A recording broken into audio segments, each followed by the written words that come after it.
Hallo ihr Lieben, schön, dass ihr bei meiner Food Lounge wieder mit dabei seid. Ich habe für euch heute nochmal ein Apfelrezept und zwar zeige ich euch heute einen Apfelschmandkuchen mit Mandelboden.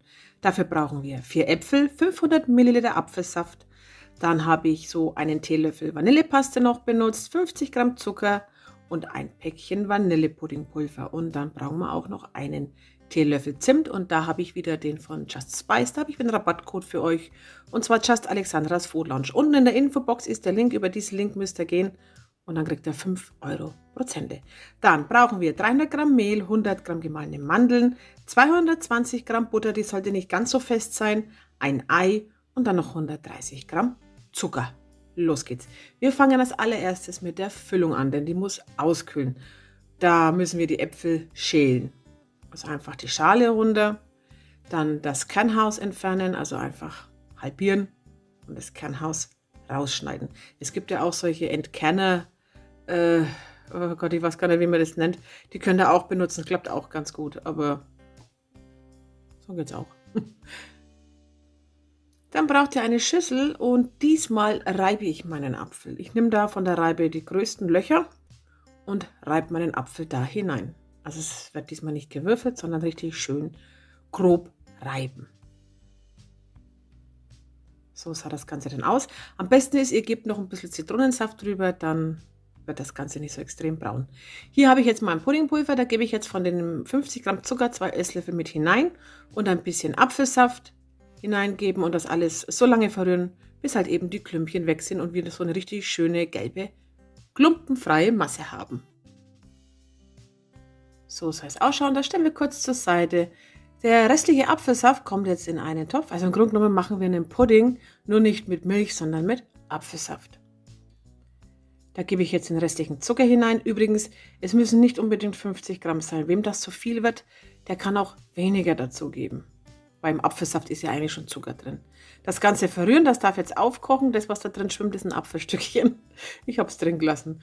Und wenn dann mein Apfelsaft kocht, gieße ich vorsichtig mein Vorpudding hinein, also die Flüssigkeit.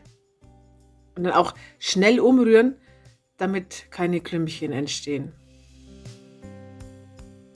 Hier sind jetzt meine Apfelstückchen, da kommt jetzt einfach dieser Apfelpudding darüber. Muss auch gar nicht abkühlen, einfach drüber geben, verrühren, dass alles schön vermengt ist. Und was ich vergessen gehabt habe, den Zimt, den kann man aber jetzt auch noch drüber geben. Also so gut einen Teelöffel. Ich nehme immer den von Just Spice, diesen Ceylon-Zimt. Der ist viel intensiver im Geschmack. Richtig, richtig lecker. Also wer Zimt mag, der wird es lieben. Ja, dann mit dem Zimt nochmal kurz verrühren und das muss jetzt 1 Stunde ungefähr auskühlen. In der Zwischenzeit können wir unseren Teig machen. Da kommt jetzt das Mehl in eine Schüssel. Der Zucker kommt mit hinein.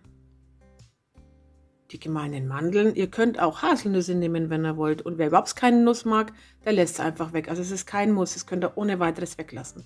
Dann noch meine Butter, die sollte jetzt nicht zu weich, aber auch nicht zu kalt sein. Also nimmt sie vielleicht vorher aus dem Kühlschrank so eine halbe Stunde vorher raus.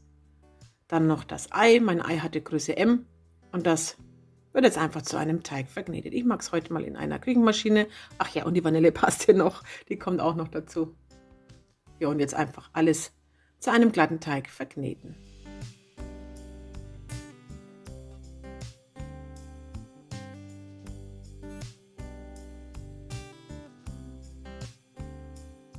Mein Teig ist fast fertig. Ich knete ihn noch mal kurz mit der Hand durch, damit er halt richtig schön geschmeidig wird. Dazu gebe ich ihn auf eine saubere Arbeitsfläche, ein bisschen Mehl darüber und einfach mit den Händen noch mal kräftig durchkneten.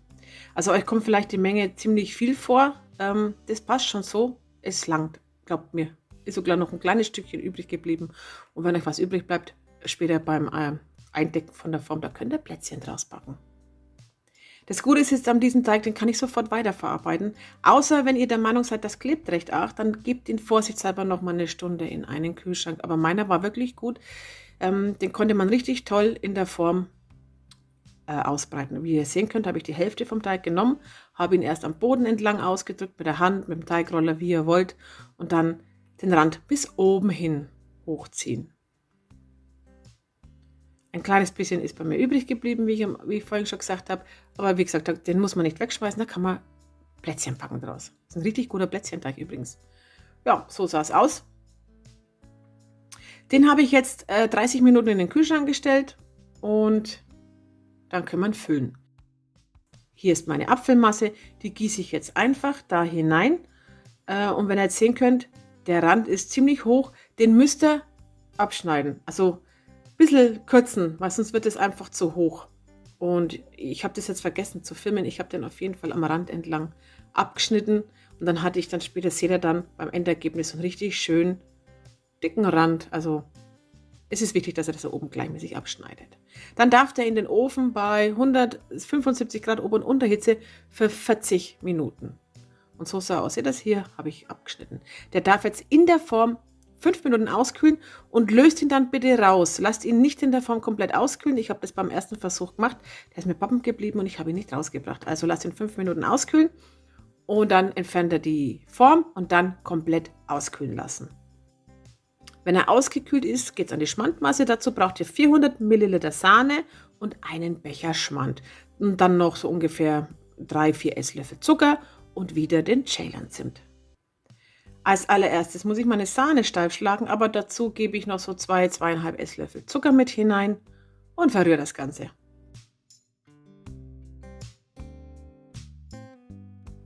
Perfekt. Dann brauche ich meinen Schmand, den gebe ich in eine Schüssel. Da kommen dann auch nochmal so 2-3 Esslöffel, je nachdem wie süß ihr es haben wollt, mit hinein und das wird kurz verrührt.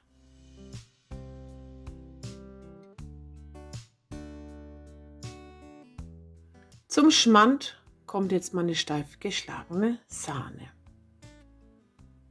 Also einfach hineingeben und dann vorsichtig mit dem Handmixer verrühren.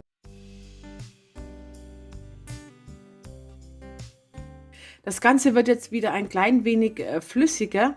Das macht nichts. Der Kuchen muss ja dann nochmal in den Kühlschrank. Also er braucht ein bisschen, aber ich schwöre es euch, es lohnt sich. Das wird dann im Kühlschrank wieder fest, wenn er lang genug wartet. Das ist jetzt meine Creme.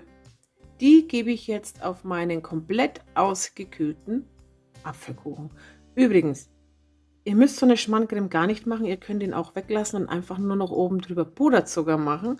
Das schmeckt auch sehr, sehr lecker, denn dieser Apfelkuchen ist wirklich einer von den saftigsten, die ich je gebacken habe. Also das ist echt der Wahnsinn, wie der nach Apfel schmeckt. Also ich kann ihn echt empfehlen, wer Apfelkuchen mag. Ja, das wird alles ein bisschen uneben verteilt. Dann stelle ich ihn nochmal in den Kühlschrank für 1-2 Stunden, sodass halt die Creme wieder fest wird. Und dann kommt oben drauf erst der Zimt. Also ich habe hier wieder meinen Just Spice Zimt, den Ceylon Zimt. Ihr bekommt wieder Rabatt, wenn ihr unten in der Infobox auf den Link drückt. Dann kriegt ihr einen 5-Euro-Gutschein gutgeschrieben. Also werden 5 Euro von eurem Einkauf abgezogen. Ihr müsst aber mindestens für 20 Euro bestellen. Und dann gibt es auch noch ein Gratisgewürz dazu. Also es lohnt sich. Ja, und mein Kuchen ist jetzt fertig. Und wenn ihr hier jetzt den Anschnitt seht, der ist so schön. Also ich finde es mit diesen geraspelten Äpfeln viel, viel schöner, als wenn man so gestückelte nimmt. Also das sieht doch richtig toll aus. Ich muss jetzt gestehen, bei mir hier läuft die Creme jetzt runter, denn ich habe nicht lange genug gewartet. Also lasst ihn wirklich so 2-3 Stunden noch mal im Kühlschrank und dann wird diese Creme auch fest. Aber ich fand es gar nicht so schlimm, dass es so ein kleines bisschen runtergelaufen ist. Das war richtig, richtig lecker. Ja, und das war es dann auch schon wieder von mir. Ich hoffe, dieses Video hat euch gefallen. Wenn ja, lasst mir einen Daumen nach oben da. Abonniert meinen Kanal und wir sehen uns ganz bald wieder. Dann wünsche ich euch noch einen tollen Tag. Bitte bleibt gesund, passt auf euch auf und bis demnächst. Tschüss.